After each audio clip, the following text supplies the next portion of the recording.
அனைவருக்கும் வணக்கம். இன்றைய ராசி மற்றும் பஞ்சாங்க நிலவரத்தை பார்ப்போம். இன்றைய குரோதி வருடம் வைகாசி 17ஆம் தேதி வியாழக்கிழமை 30/5/2024. இன்றைய ராசி கும்பராசியில் காலை 7:30 வரை அவிட்ட நட்சத்திரம் சென்று கொண்டிருக்கும். அதற்கு பிற்பாடு சதய நட்சத்திரம் இன்று முழுவதும்.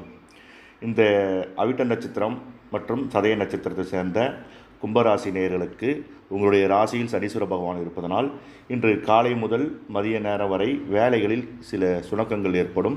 கொஞ்சம் நிதானமாக செய்யக்கூடிய வாய்ப்புகள் ஏற்படும். ஆகையால் எடுத்த வேலைகளை பொறுப்பாகவும் முனைப்புடன் பொறுமையாக செய்து முடிக்கவும். மதியத்திற்கு மேல் அந்த வேலைகள் முடியக்கூடிய தருணங்கள் வாய்ப்புகள்லாம் அதிகமாக உண்டு. இன்றைய நாளில் பத்திரப்பதிவுகள் செய்து கொள்ள வேண்டாம் கும்பராசி நேயர்களுக்கு. மற்றும் இன்றைய பஞ்சாங்க நிலவரத்தில் திதி சப்தமி திதி காலை 11:46 வரை, பின்பு அஷ்டமி திதி. இன்றைய யோகமாக வைத்திருதி யோகம்